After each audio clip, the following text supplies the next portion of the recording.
Yusannu lil akhbari sahihati tsabitati fi sunan.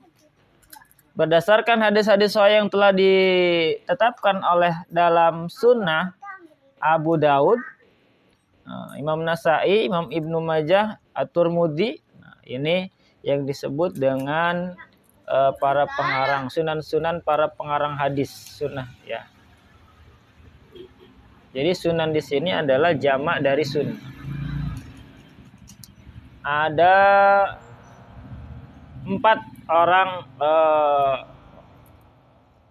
periwayat hadis. Yang pertama Abu Daud, yang kedua Nasai, yang ketiga Ibnu Majah, yang keempat Tirmidzi.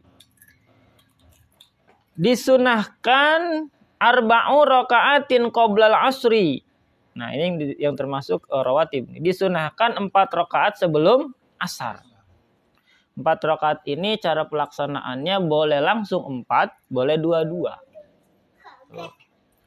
Boleh langsung 4, boleh 2-2. Tapi kalau langsung 4, rakaat keduanya nggak usah tahiyat awal. Langsung berdiri saja. Wa arba'un qabla zuhri. Dan 4 rakaat sebelum zuhur. 4 rakaat sebelum zuhur. Itu juga sama prakteknya. Berarti ini qobliyah. Tadi qobliyah asar 4, qobliyah zuhur 4. Wa arba'un ba'dahu, dan 4 rakaat setelah zuhur. Ba'diyah zuhur 4 rakaat. Udah berapa tuh? 4 kali 3. 12. Ya. Wa raka'atani ba'da maghribin, dan 2 rakaat setelah maghrib. Udah 14 rakaat tuh. Wa nubida,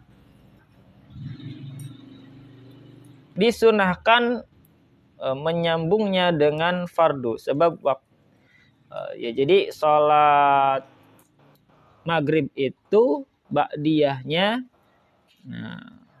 langsung sebaiknya ya nggak lama setelah sholat fardunya. Jadi wiridnya di sini disunahkan, dianjurkan tidak terlalu lama. Apa dek? Wanubida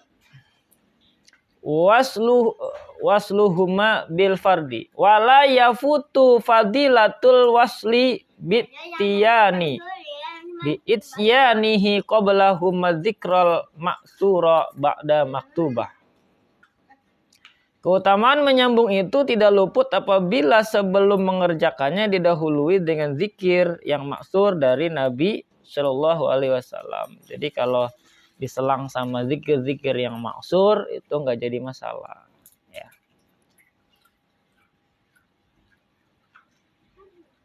Nah, di sini ada catatan sholat sunnah asar tadi yang qobliyah tadi bisa dikerjakan dengan sekali sholat 4 rakaat dan sekali tasyahud.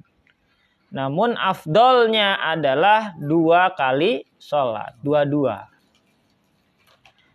rakaat sebelum maghrib. Sebagaimana sabda Nabi Muhammad SAW. Ada lagi nih rawatib. 2 rakaat sebelum sholat maghrib.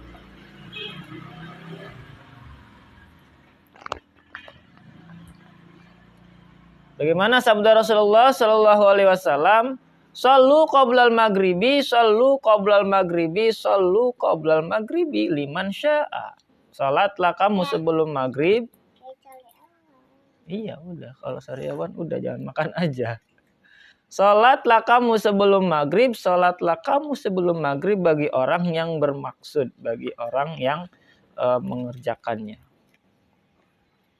Jadi sebelum maghrib juga ada nih, tapi nanti termasuk yang dianjurkan banget apa tidak nih ya. Baina kulli adzaini sholatu rakaatin, di antara 2 azan azan dan iqamah maksudnya terdapat salat 2 rakaat. Jadi salat sunnah rawatib itu qobliyah tadi khususnya itu setelah azan, jangan sebelum azan. Ya. Jadi azan dulu, salat sunnah, baru iqamah, setelah itu salat fardu berjamaah. Wa ba'da isya'in rok'atani khafifatani. Sesudah sholat isya 2 rakaat yang ringan-ringan. Maksudnya itu ringan di sini bacaan setelah Fatihahnya jangan panjang-panjang suratnya. Itu dimaksud dengan khafifaten. Jangan setelah Fatihah baca Al-Baqarah misalkan. Jangan itu. Itu bukan khafif ya. Syakol itu berat itu. Wa qablahuma serta sebelum maghrib dan isya. Illam yastaghil bihima an ijabati muadzin. Kalau sholat sunnah itu tidak terlalaikan lantaran menjawab azan. Makanya ya setelah azan tepatnya. Udah bobo.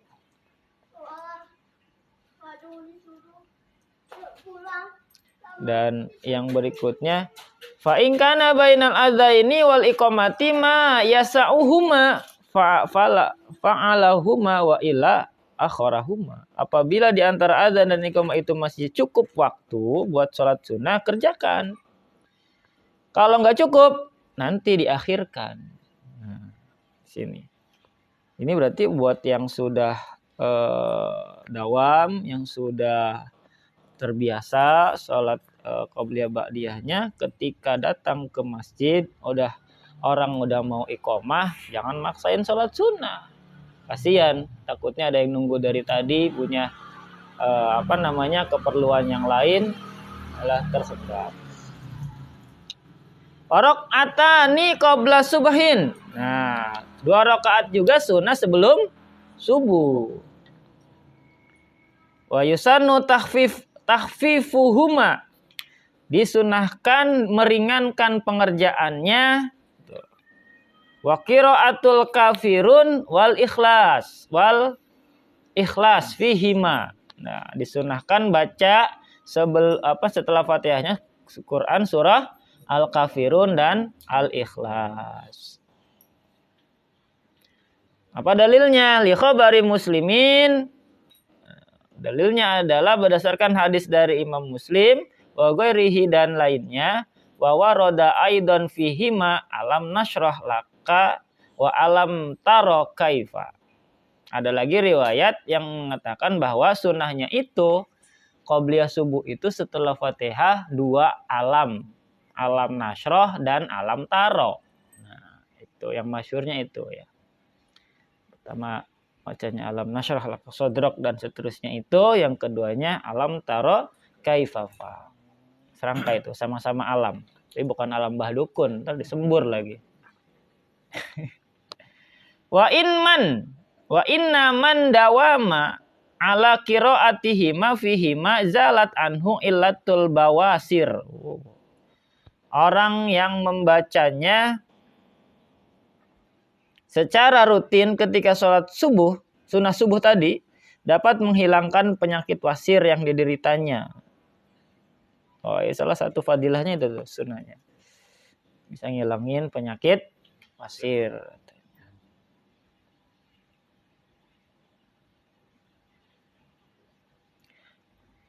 Allahumma rabbi Jibril wa Israfil. Nah, ini ada disunahkan berbaring ke sebelah kiri lalu membaca doa 3 kali sebagaimana yang diriwayatkan oleh Ibnu Sini. Wah, ini praktekin kayaknya ribet nih. Doanya Allahumma rabbi Jibril wa Israfil wa Mikail wa Muhammadin Nabi sallallahu alaihi wasallam ma'udzubika minan nar. Itu doanya tuh. Wahai Tuhannya malaikat Jibril, Israfil, Mikail dan Nabi Muhammad sallallahu alaihi wasallam, a'udzubika, aku minta pertolongan kepadamu minan nar, dari neraka. Fayusannu jam'u fihima. Fayusannu jam'u fihima, oleh karena itu disunahkan menghimpun kedua keterangan yang berhubungan dengan sholat sunnah itu supaya melaksanakannya sesuai dengan kebiasaan Rasul. Lihat haqqo itiban bil warid akhdami maqalahun Nawawi fi inni zalamtu nafsi zulman katsiran kabiron. yaitu dengan cara pada rakaat pertama sudah Fatihah membaca surat Alam Nashrah dan surat Al-Kafirun. Pada rakaat kedua surat Alam Taro dan Al-Ikhlas. Wah, ada lagi nih kata siapa di sini? Imam Nawawi. Imam Nawawi bilang, ya tadi kan redaksi pertama sunahnya rakaat pertama baca surat apa tadi? Al-Kafirun. Rakaat kedua bacanya surat Al-Ikhlas. Nah, kaul yang kedua, Alam Nashrah rakaat pertama, rakaat keduanya Alam Taro. Nah, Imam Nawawi punya solusi biar dua-duanya dapat kaul tadi. Gimana? Digabung aja. Nah, rakaat pertama Alam Nashrah sama Al-Kafirun, rakaat kedua Alam Taro sama Al-Ikhlas. Double. Kalau waktunya sama, sambil nungguin jamaah, mungkin waktunya lama, boleh silahkan.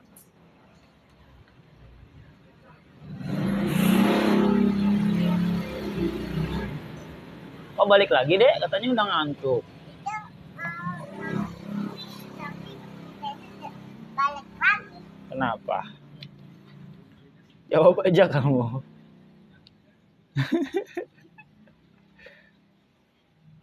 Nah, sampai sini dulu nih.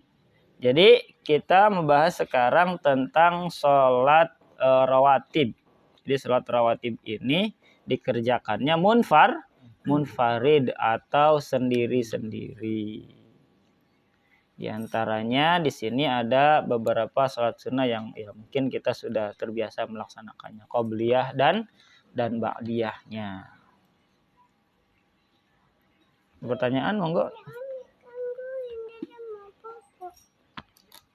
Juga. Ada? Tadi yang ya. Yang digabung. Ya, silakan. Yang kata Imam Nawawi. Maksudnya satu rakaat itu berarti 2 surat langsung. Betul. Biar dapat semua tuh. Biar kaul-kaul yang tadi tuh kena semua tuh. Ini 2 kali sholat. Jadi pertama Alam Nasrah sama Alam Taro, udah salam. Sholat lagi 2 lagi. Enggak, rakaatnya tetap 2. Cuman tadi ininya digabung. Jadi 2 surat. Nah, di sini nih terangannya. Rakaat pertama setelah Fatihah membaca Alam Nashrah dan Al-Kafirun. Rakaat kedua Alam Taro kemudian Al-Ikhlas.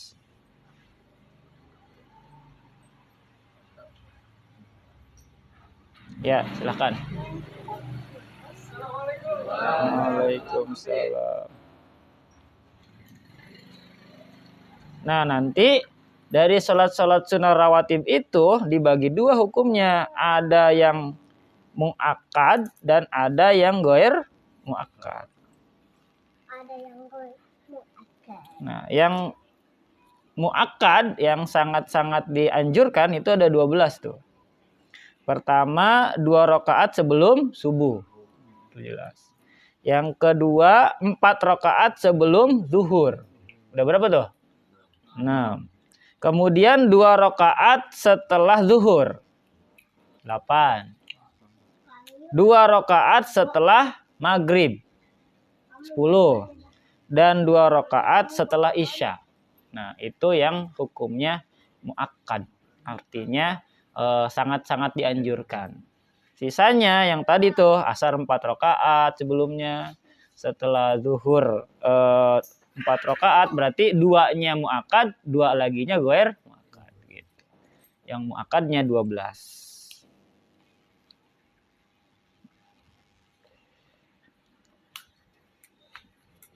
Ada lagi doanya nih. Inni zalamtu nafsi zulman katsiran kabiran. Banyak doanya.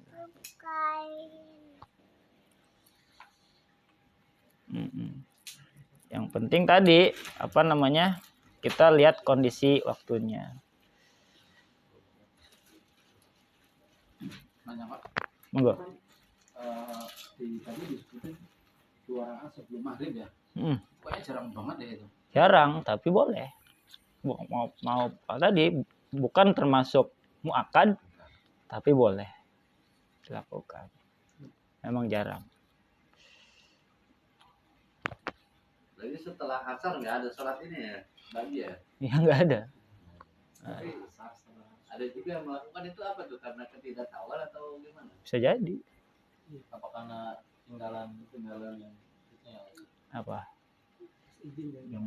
Koblian. Yang qobliyah. Nah, Geser. kalau ketinggalan gitu, Yang di rumah ya. afdolnya di rumah biar nggak nimbulin salah paham di masyarakat.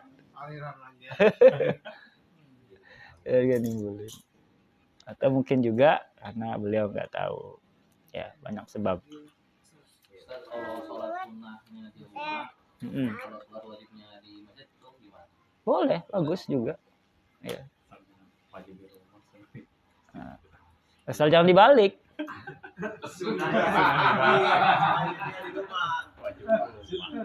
Asal jangan dibalik.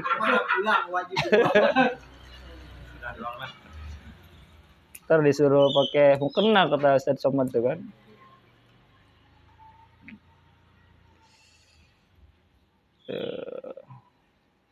Oke.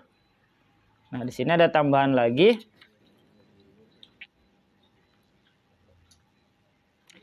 Telah warid itu apa ya? Telah terbiasa dilakukan oleh Rasulullah SAW, dinyatakan dalam beberapa hadis, yaitu beliau telah memerintahkan para sahabatnya agar setelah sholat sunnah membaca doa-doa sampai 100 kali katanya nih, supaya rezekinya banyak. Wah, ini bisa nih dilakuin nih biar gajinya cepet naik. La ilaha illallah al-malikul haqqul mubin, subhanallah wa bihamdih, subhanallahil azim, astagfirullah. Kapan dibacanya? Setelah sholat sunnah tadi. Tanbih yajuju ta'khirur rawatib al-qobliyah anil fardi wa takunu adaan. Boleh mengakhirkan sholat sunnah rawatib qobliyah dari fardunya dan waktunya tetap adaan sebab sudah termasuk dengan waktu sholat fardunya. Artinya tadi ya, mungkin udah terbiasa, ketinggalan, nah itu boleh diakhirkan, diganti tadi.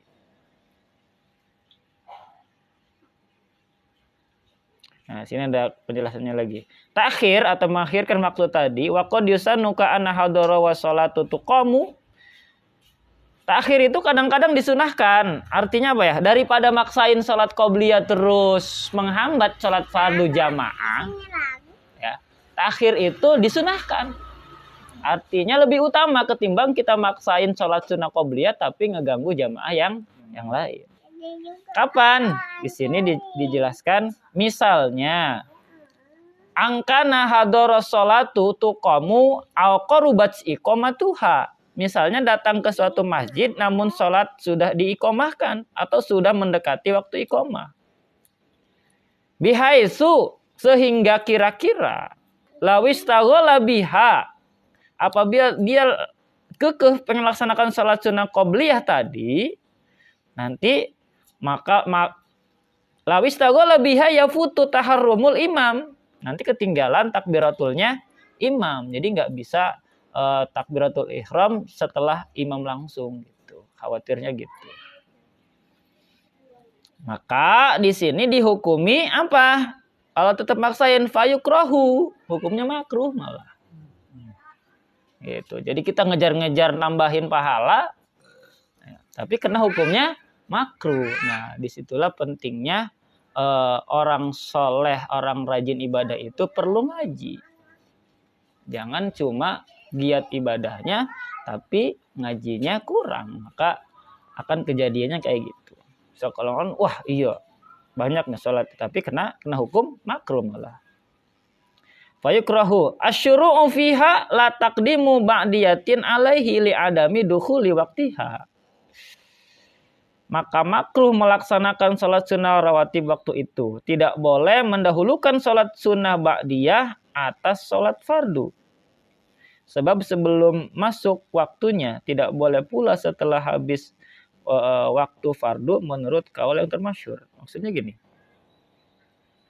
Tidak boleh mendahulukan sholat sunnah atas sholat fardu. Iya, namanya ba'diyah nggak boleh sebelum fardunya gitu. Sebab belum masuk waktu. Dan nggak boleh juga ngakhirin ba'diyah sampai waktu sholat utamanya hilang, waktu sholat fardunya hilang. Ba'diyah zuhur tapi jam setengah 4 misalkan. Setelah masuk waktu asar, itu nggak boleh. Masih tetap dalam waktu utamanya. Istilahnya kan ini nih telurnya, menu utamanya ataupun induknya itu ya tetap sholat yang fardu tadi. Maka harus dalam satu waktu gitu. Masih dalam satu waktu. Boleh diakhirkan tapi masih dalam waktu yang sama maksudnya. Si Una.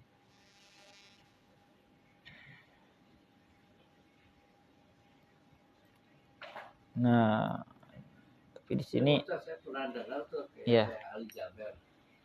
Kalau misalkan kita Allahumma kesiangan jam 7 atau jam 8 kita karena dianjurkan sholat sunnah ba'diyahnya, qobliyahnya itu harus tetap dilaksanakan. Itu gimana tuh? Bangunnya jam 7. Iya. Tetap sholat sunnah. Kayak Ali Jaber berapa kali tuh? Nah, Asde mobil. Ya otomatis kan sholatnya sendirian kan, nggak nungguin jamaah lain. Maka waktunya pasti kan leluasa tuh, boleh nggak apa-apa. Ya, maksudnya itu udah lewat tapi tetap kita dilaksanakannya sunnah dulu enggak? Sholatnya belum kan? Belum. Kesiangan kan? Kesiangan. Ya nggak apa-apa. Nggak apa-apa. Enggak yang fardunya dulu. Karena sholatnya belum. Nggak apa-apa itu berarti ya? Nggak apa-apa. Jadi kan itu mengikuti kapan dia sholatnya, ketika dia bangunnya gitu.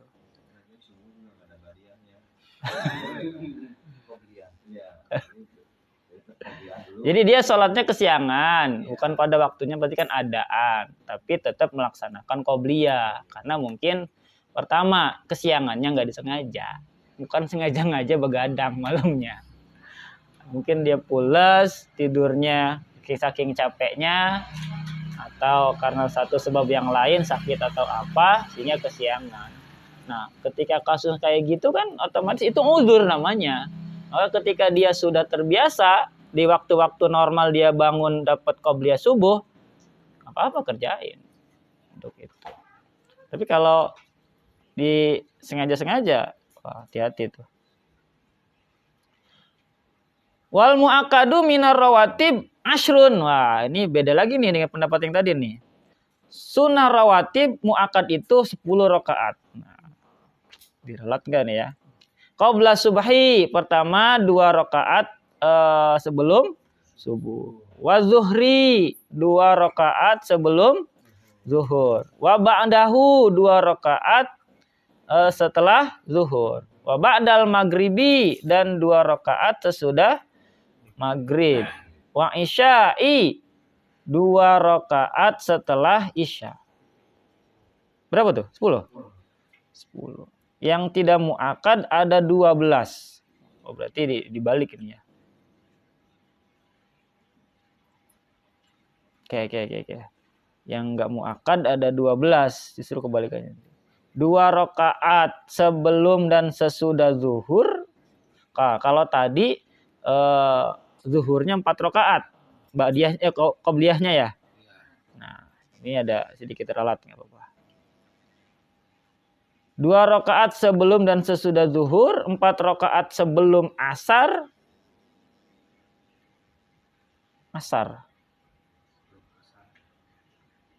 Oh iya. Sebelum asar. Sudah asar kan nggak ada. 2 rakaat sebelum maghrib dan sebelum isya. Kita pakai yang ini aja nih. Dasarnya jelas nih. Kalau yang tadi bedanya ada di mana tadi? Zuhur ya. Kalau yang tadi zuhur itu 4 rakaat sebelum.